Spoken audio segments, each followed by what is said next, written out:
మనతో పాటు ఉన్నారు. రీసెంట్‌గా ఒక ఇన్సిడెంట్ అయితే జరిగింది. ఫేమస్ మా టీవీలో ప్రసారం అయ్యే 'త్రినయని' సీరియల్‌కి సంబంధించి పవిత్ర జయరాం యాక్సిడెంట్‌లో చనిపోయారు. ఇంకా దాని తర్వాత ఒక 2 డేస్‌కే చంద్రకాంత్ గారు కూడా చనిపోవడం జరిగింది. అసలు ఆయన చనిపోవడానికి కారణాలేంటి? ఏమైనా తెలిసిందా? ఎలా చనిపోయారు? ఒకసారి వాళ్ళ ఫాదర్ మనతో పాటు ఉన్నారు. అడిగి తెలుసుకుందాం. నమస్తే అండి. నమస్కారం అండి. ఇది మీకు చాలా కష్టంగా ఉండొచ్చు. ఈ సిట్యుయేషన్ ఎవరు ఎక్స్‌పెక్ట్ చేయలేదు. అంటే ఆయన చనిపోయేంత పిరికి వాళ్ళైతే ఇప్పుడు కాదు. ఈ జనరేషన్ అయితే అస్సలు కాదు. చనిపోవడానికి కారణాలేమైనా తెలిసాయా సార్? 16వ తారీఖు రోజు 5 సంవత్సరం తర్వాత 16వ తారీఖు రోజు మా ఇంటికొచ్చాడండి ఇక్కడికి. ఇక్కడికొచ్చిన తర్వాత 16వ తారీఖు వచ్చిన వాళ్ళ పిల్లలతో మాట్లాడాడు, భార్యతోని మాట్లాడాడు. మా దగ్గర కొంచెం మీటింగ్ జరిగింది 10 మంది సమక్షంలో. జరిగిన తర్వాత భార్య పిల్లలతో మాట్లాడిన తర్వాత డాడీ నేను పవిత్ర జయరాం దగ్గరికి వెళ్ళిపోతున్నా. నేను 2 రోజులే ఉంటా ఇక్కడ.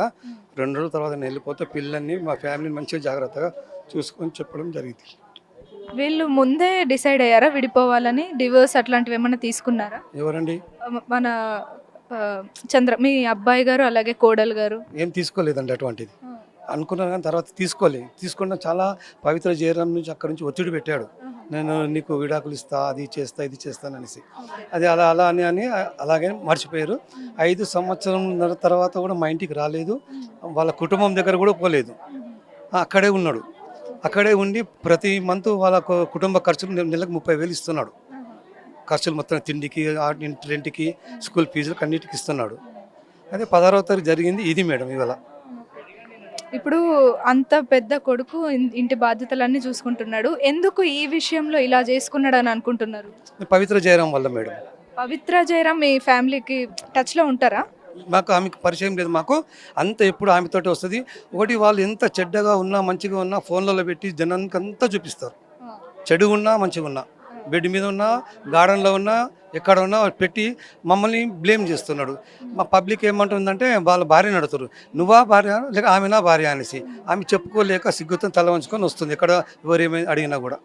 ఇప్పుడు మీ కోడలు గారు ఏంటి పరిస్థితి? పిల్లల పరిస్థితి ఏంటి? పిల్లల పరిస్థితి, ఆమె పరిస్థితి సత్యంతో ఉన్న బిడ్డలాగా నేను చూసుకుంటాను ప్రమాణం చేశాను.